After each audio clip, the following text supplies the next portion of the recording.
Navil est un distributeur de presse et un distributeur d'articles divers, les articles que l'on trouve en gros dans les kiosques de proximité. La deuxième branche principale, Navil est un retailer, est un détaillant.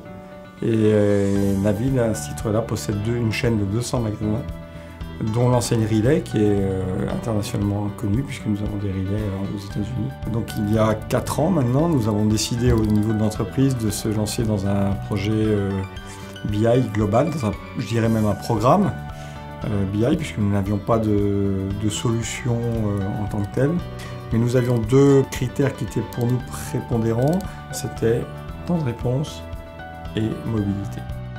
Maintenant, ils font leurs propres analyses avec Visual Insight, ils diffusent leurs analyses et ils ont construit toutes leurs KPI sur l'unité avec ça. Et c'est en train de se diffuser. Globalement, sans l'informatique, on est là maintenant, nous, pour apporter les données, les mettre dans le data warehouse. Et ils n'ont plus besoin de nous pour se développer. Moi, je pourrais dire que les utilisateurs, maintenant, sont pratiquement autonomes dans la restitution des données. On est la DSI, donc le service informatique est vraiment responsable de stocker les données, charger les données, mais maintenant, eux, deviennent de plus en plus responsables de restituer les données sous la forme qui les intéresse et en donnant vraiment la meilleure lisibilité de ces données.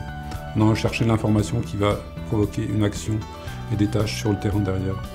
On a plusieurs fois par année des congrès de rencontres où les différents distributeurs de chacun des pays rencontrent les différents éditeurs.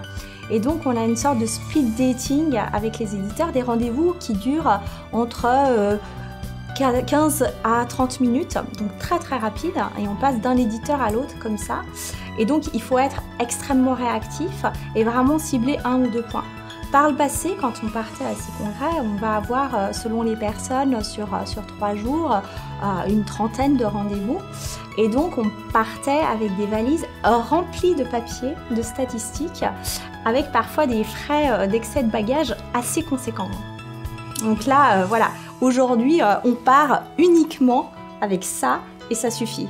MicroStrategy est devenu un outil incontournable pour donner les données financières à notre actionnaire principal. Et c'est pour ça d'ailleurs que maintenant, il est devenu un outil stratégique pour les utilisateurs, mais un outil critique en termes de disponibilité pour la DSI, au même titre que les applications opérationnelles, voire plus.